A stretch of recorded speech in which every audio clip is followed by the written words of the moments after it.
بسم اللہ الرحمن الرحیم۔ السلام علیکم دوستو۔ آج کے دور میں آپ کو بے شمار اس طرح کے لوگ ملتے ہیں جو یہ کہتے پائے جاتے ہیں کہ انہوں نے تعلیم حاصل کی، دور دراز کے سفر کیے، ٹیسٹ دیے، انٹرویوز دیے، لیکن انہیں کوئی جاب نہیں مل رہی،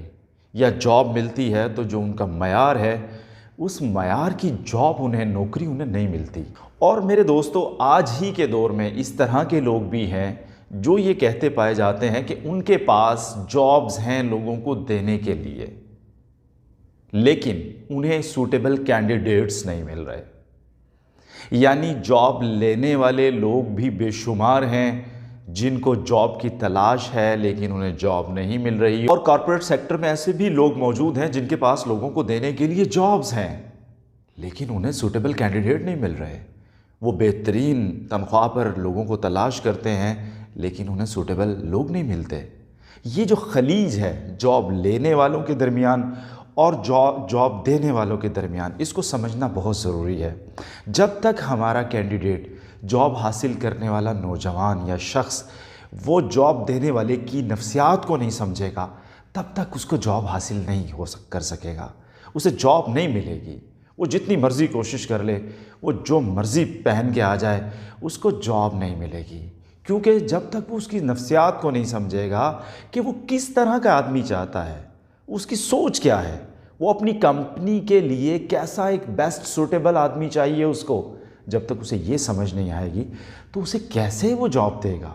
ہمارے نوجوانوں کی ایک بہت بڑی خامی یہ ہے کہ وہ جاب لینے کے لیے جب بھی کہیں جاتے ہیں تو وہ یہ ثابت کرنے کی کوشش کرتے ہیں کہ ہم اس جاب کے اس وجہ سے حقدار ہیں کہ ہمیں اس کی ضرورت ہے، ہم غریب ہیں، ہم نے تعلیم حاصل کی ہے، ہم نے پڑھا ہے، ہم نے مشقت کی ہے، ہم نے یہ ڈگریاں لی ہیں، اور اب ہمارا رائٹ ہے کہ آپ ہمیں یہ جاب دے دیں۔ لیکن جاب دینے والا اس طرح سے نہیں سوچتا، وہ آپ کے اس حق کو اس انداز سے نہیں دیکھ رہا ہوتا جس انداز سے آپ سوچ رہے ہیں۔ اس کو اپنا فائدہ نظر آتا ہے۔ وہ یہ دیکھتا ہے کہ یہ شخص جس کو میں نے جاب دینی ہے، یہ میرے کس کام کا ہے، کیا یہ میری کمپنی کو، میرے ڈپارٹمنٹ کو کوئی فائدہ پہنچا سکتا ہے، کیا یہ کوئی ویلیو ایڈ کر سکتا ہے۔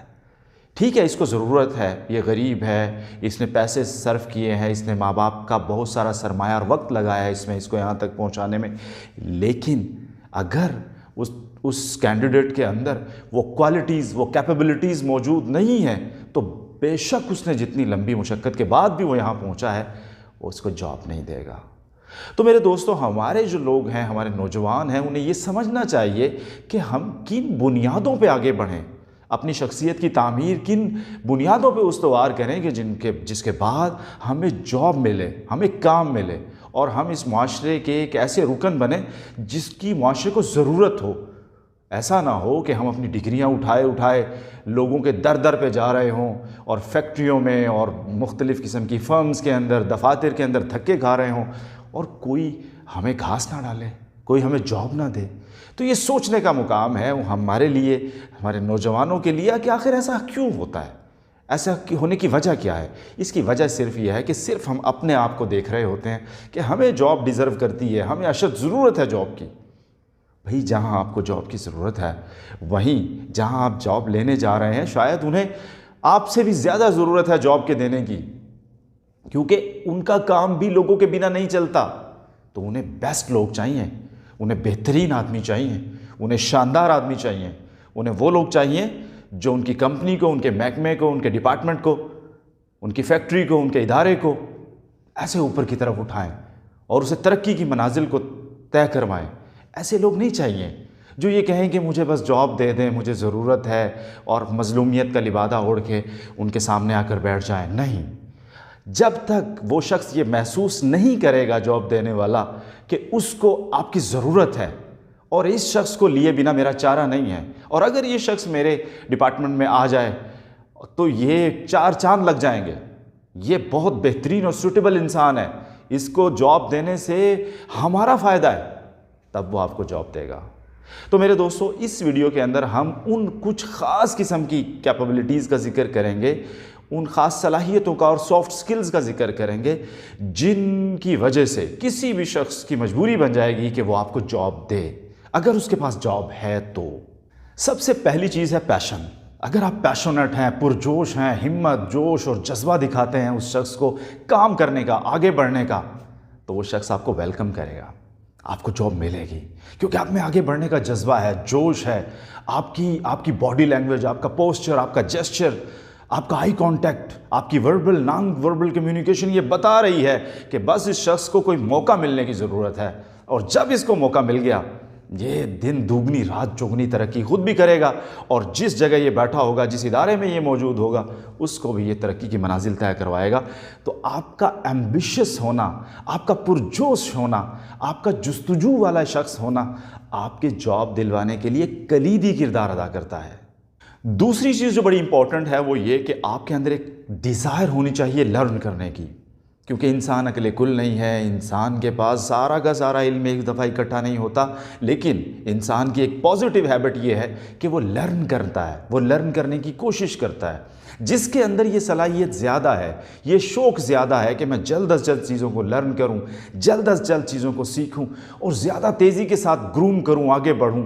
تو یہ چیز اسے بہت جلدی آگے لے کر جاتی ہے۔ تو کسی بھی شخص کے اندر ان چیزوں کا ہونا کہ میں جلد از جلد لرن کروں اور جلد از جلد چیزوں کو سیکھوں اور سپیڈ کے ساتھ آگے بڑھوں، یہ بھی کسی بھی انسان کی مدد کرتی ہے کہ اس کو لوگ پسند کرتے ہیں، اس کو جاب دینا پسند کرتے ہیں، اس کو کوئی کام دینا پسند کرتے ہیں، اس کو کسی سسٹم کا حصہ بنانا پسند کرتے ہیں۔ لیکن وہ شخص جو لرن نہیں کرنا چاہتا، جو کچھ اس نے پہلے سے سیکھا ہوا ہے بس اسی کی بنیاد پہ کام کو آگے بڑھانا چاہتا ہے، کوئی نئی چیزیں، نئے سکلز اور نئی سافٹ سکلز نہیں سیکھنا چاہتا، تو ایسے انسان کو جاب دینا اور مشکل ہو جاتی ہے ان لوگوں کے لیے جو جاب دینے کے لیے بیٹھے ہیں۔ اور ایسا انسان ہمیشہ پھر یہ رونا روتا ہے کہ میں تو جاتا ہوں جاب لینے کے لیے اور میرے پاس تو ڈگری بھی ہے اور مجھے جاب نہیں ملتی۔ تو یہ کار عبث ہے، یہ ایک فضول کام ہے۔ بہترین طریقہ یہ ہے کہ آپ ان لوگوں کے اوپر یہ آشکار کر دیں کہ آپ کے اندر آگے بڑھنے کی بڑی صلاحیت موجود ہے، آپ تو ایک ٹرو لرنر ہیں، آپ کو بس موقع ملنے کی دیر ہے، آپ چیزیں بڑی جلدی سیکھتے چلے جائیں گے۔ اس کے علاوہ میرے دوستو جو کمیونیکیشن سکلز ہے کہ آپ بات کیسے کرتے ہیں، آپ کی وربل اور نان وربل کمیونیکیشن کیا ہے، آپ کا پوسچر اور جیسچر کیا ہے، آپ کس انداز سے لوگوں کو کنونس کرتے ہیں، کس طرح لوگوں کی باتوں کا جواب دیتے ہیں، آپ سنتے کیسے ہیں، سن کے ریئیکٹ کیسے کرتے ہیں، آپ کی کمیونیکیشن جو ہے وہ آپ کی بہت بڑی پاور ہے۔ لہٰذا کمیونیکیشن سکلز کو سیکھنا، اپنی وربل اور نان وربل کمیونیکیشن کو سیکھنا اور اس کی باریکیوں کو سمجھنا، یہ بہت ضروری ہے اس شخص کے لیے جو جاب حاصل کرنا چاہتا ہے، جو آگے بڑھنا چاہتا ہے، کسی بھی فیلڈ میں آگے جانا چاہتا ہے۔ یہ ایسا سافٹ سکل ہے جو آپ کی مدد کرتا ہے۔ اگر آپ کو بولنا آتا ہے، اگر آپ کو بہترین انداز میں اپنی بات دوسروں تک کنوے کرنی آتی ہے، تو پھر آپ کو ترقی کرنے سے اور آگے بڑھنے سے کوئی نہیں روک پائے گا۔ آپ کی کریٹیکل تھنکنگ آپ کی بہت بڑی ہیلپر ہے، بہت امداد کرتی ہے آپ کی کہ آپ سوچتے کس طرح سے۔ ایسا تو نہیں ہے کہ جس سوچ پر آپ کو لگا دیا گیا ہے آپ اس لگی بندی اور فرسودہ سوچ کے پیچھے چل پڑے ہیں، جس نے جو راستہ بتا دیا آپ اسی طریقے سے مسائل کا حل ڈھونڈ رہے ہیں اور زندگی کے کشتی کو آگے بڑھا رہے ہیں۔ نہیں، یہ کریٹیکل تھنکنگ نہیں ہے۔ کریٹیکل تھنکنگ کا مطلب یہ ہے کہ جو آپ نے علم حاصل کیا ہے، جو آپ کو اللہ نے شعور دیا ہے، اس کی بنیاد پہ نئے راستے تلاش کرنا، نئے معنی اور مفاہیم تلاش کرنا زندگی کے، اور جو روزمرہ زندگی میں ہمارے کنفلکٹس ہوتے ہیں ان کو مینج کرنے کے لیے سوچنا، سمجھنا، اپنا ذہن لگانا اور وہ طریقے اختیار کرنا جو پہلے سے کسی نے طریقے استعمال نہیں کیے، اور عام مستعمل راستوں سے، فرسودہ راستوں سے ذرا ہٹ کے چلنا، یہ کریٹیکل تھنکنگ ہے۔ تو ایک کینڈیڈیٹ کے اندر کریٹیکل تھنکنگ کا ہونا یعنی تنقیدی سوچ کا ہونا بہت ضروری ہے۔ جاب دینے والا شخص آپ کے اندر کریٹیکل تھنکنگ چاہتا ہے، وہ چاہتا ہے کہ آپ چیزوں کو کریٹیکلی انالائز کریں۔ ایسا نہیں ہے کہ آپ کو جس طرح لگا دیا گیا ہے آپ اسی طرح لگے رہیں، بلکہ دماغ کا استعمال کریں، اس انداز سے دماغ کا استعمال کریں کہ وہاں سوچیں، آؤٹ آف دی باکس سوچیں کہ جو پہلے سوچا نہیں گیا، وہ کہیں جو پہلے کہا نہیں گیا، چیزوں کو اس انداز سے لے کے آگے بڑھیں جس انداز سے پہلے آگے لے کر بڑھا نہیں گیا۔ یہ کریٹیکل تھنکنگ ہے، اور کوئی بھی جاب گیور یہ چیز ضرور دیکھتا ہے کہ یہ شخص کیا محض ڈگریاں اٹھائے ہوئے ہے یا اس کے اندر انالیٹیکل تھنکنگ بھی ہے، اس کی اپروچ کتنی انالیٹیکل ہے، یہ کتنا کریٹیکل تھنکر ہے، اور یہ چیزوں کو باریکی اور گہرائی سے کتنا دیکھتا ہے۔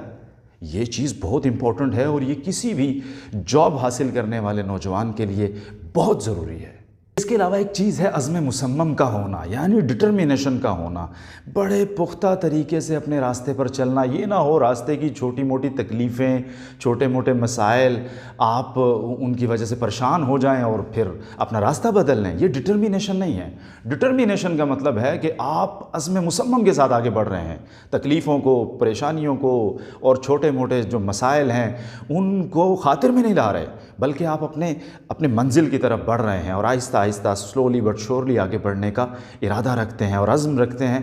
یہ ڈٹرمینیشن ہے۔ کوئی بھی جاب گیور ایک ڈٹرمنڈ آدمی کو پسند کرتا ہے۔ ہر بڑا آدمی جو چاہتا ہے کہ میرے ڈپارٹمنٹ میں، میرے شعبے میں کچھ نئے لوگ آئیں، وہ ڈٹرمنڈ لوگوں کو پسند کرے گا۔ وہ ایسے لوگوں کو پسند نہیں کرے گا کہ جن کے سامنے ذرا سی ہرڈل آئی اور انہوں نے کہا بھائی ہاتھ پاؤں باندھ لو اور بیٹھ جاؤ، جب یہ ہرڈل حل ہوگی تو تب آگے بڑھیں گے۔ نہیں، انہیں وہ لوگ چاہیے ہوتے ہیں جو مسائل کا حل تلاش کرتے ہیں، جو ڈٹرمنٹ ہوتے ہیں، جو آگے بڑھنے کے لیے کسی بھی رکاوٹ کو خاطر میں نہیں لے کے آتے۔ جس طرح ایک بند سڑک کے سامنے اگر کوئی بلاکیج آ جائے تو ایک آگے بڑھنے والا کبھی اس بلاکیج کی وجہ سے رکے گا نہیں، وہ کسی دوسرے راستے کو اختیار کرے گا اور جہاں پہ وہ روڈ بلاک تھا اس کو بائی پاس کرے گا اور آگے بڑھے گا۔ یہ وہ سوچ ہے جو ہماری ڈٹرمینیشن شو کرتی ہے کہ ہم نے کسی منزل کی طرف آگے بڑھنا ہے، اب ہمیں اس رکاوٹ کو خاطر میں نہیں لانا۔ اس لیے جب بھی کوئی نوجوان جاب حاصل کرنے کے لیے جائیں تو اپنے ڈٹرمینیشن شو کریں، اپنا عزم مصمم شو کریں کہ مجھے یہ کرنا ہے، مجھے آگے بڑھنا ہے، مجھے ہر قیمت پہ ترقی حاصل کرنی ہے، مجھے اپنی لائف کے اندر ویلیو ایڈ کرنی ہے اور مجھے دوسروں کی لائف میں بھی ویلیو ایڈ کرنی ہے۔ یہ وہ ڈٹرمینیشن ہے جس کو جاب دینے والے پسند کرتے ہیں۔ اس کے علاوہ میرے دوستوں ایک اور بڑی زبردست خوبی ہے، وہ ہے فلیکسیبلٹی، کہ آپ کتنے لچکدار رویے کے مالک ہیں۔ ایسا تو نہیں ہے آپ سٹبرن ہیں، آپ ضدی ہیں، آپ اکھڑ ہیں اور آپ بس اپنی انا میں رہتے ہیں، بس اپنی بات منوانا آپ کو آتا ہے اور آپ کہتے ہیں کہ مائی وے از دا رائٹ وے اور مائی وے از دا ہائی وے۔ یہ غلط ہے۔ بہترین آگے بڑھنے کا طریقہ یہ ہے کہ فلیکسیبلٹی کا مطلب لچک۔ جہاں پہ آپ کو لگے کہ مجھے یہ چیز کسی سے لرن کرنا ہے، اس کو لرن کر لیں، لچک لائیں اپنے رویے کے اندر۔ لڑائی بھڑائی اور دوسروں کے ساتھ ضد، انا، کینہ، یہ ورکنگ ریلیشن شپ نہیں ہے۔ اس طرح کے انسان کو نہ اس کے ساتھی پسند کرتے ہیں، نہ اس کے ہائر رینکس پسند کرتے ہیں اور نہ اس کے ماتحتان پسند کرتے ہیں۔ تو جو لچکدار رویہ ہے اس کا مطلب یہ ہے کہ آپ کے اندر ایبزاربنگ پاور ہے، آپ چیزوں کو لرن کرنے کے لیے زیادہ تیار ہیں، آپ کے اندر کشادگی قلب ہے، آپ کا ذہن وسیع ہے، آپ کھلے دل اور دماغ کے مالک ہیں۔ اس کھلے دل اور دماغ کے مالک انسان کو زیادہ جگہیں ملتی ہیں، زیادہ اچھی جابز ملتی ہیں، آگے زیادہ تیزی سے بڑھتا ہے یہ شخص جو فلیکسیبل ہوتا ہے، جس کے اندر اڈیپٹیبلٹی ہوتی ہے، جہاں جاتا ہے اس ماحول کے مطابق رچ بس جاتا ہے اور اس ماحول میں دیکھتا ہے کہ میری جگہ کہاں بنتی ہے، کس طرح سے مجھے ان چیزوں کو آگے لے کر بڑھنا ہے۔ یہ اڈیپٹیبلٹی ہے کہ ماحول کے اندر خود کو ڈھال لے، اور یہ تبھی ہو پائے گا جب اس کی شخصیت کے اندر ایک ریزیلینس ہوگی، یعنی لچک کا مادہ اس کے اندر موجود ہوگا۔ جاب دینے والا یہ ضرور دیکھے گا کہ اگر اس کو جاب دے دی جائے تو کیا یہ میرے شعبے کے لیے، میری فیکٹری کے لیے، میری فرم کے لیے لائل ہوگا یا میرے ڈپارٹمنٹ کے لیے لائل ہوگا۔ اگر آپ کے اندر لیک آف لائلٹی ہے، اس کو لگا کہ اس کے اندر اخلاص کی کمی پائی جاتی ہے، تو وہ آپ کو پسند نہیں کرے گا۔ لہٰذا آپ کو یہ دیکھنا پڑے گا کہ آپ کو اخلاص شو کرنا ہے اور اخلاص کا پیکر بننا ہے کہ جہاں سے آپ کو رزق ملے، جہاں سے آپ کو اللہ تعالیٰ نے وسیلہ بنائے، اس کے ساتھ پوری کے پورے اخلاص سے، پوری دیانتداری اور اونیسٹی اور لائلٹی کے ساتھ وہاں کام کرنا یہ پسند کیا جاتا ہے۔ یہ آپ کی شخصیت کا وہ ٹریٹ ہے جو آپ کو کہیں سے کہیں لے کے چلا جاتا ہے۔ لیکن اگر آپ کسی جگہ بیٹھے ہیں اور اس ڈپارٹمنٹ کے ساتھ مخلص نہیں ہیں، اپنے ارد گرد کے لوگوں کے ساتھ مخلص نہیں ہیں، اپنے ہائی آپس کے ساتھ مخلص نہیں ہیں، تو آپ کو پسند نہیں کیا جائے گا، اور یہ عدم اخلاص کہیں نہ کہیں سے اس کا اظہار ہو جاتا ہے اور یہ ثابت ہو جاتا ہے۔ تو ایسے شخص کو جاب سے بھی نکال دیا جاتا ہے، ملی ملائی جاب اس سے چھوٹ جاتی ہے اور ترقیاں نہیں ہو پاتی، آگے نہیں بڑھ پاتا۔ کیوں؟ کہ اخلاص نہیں ہے۔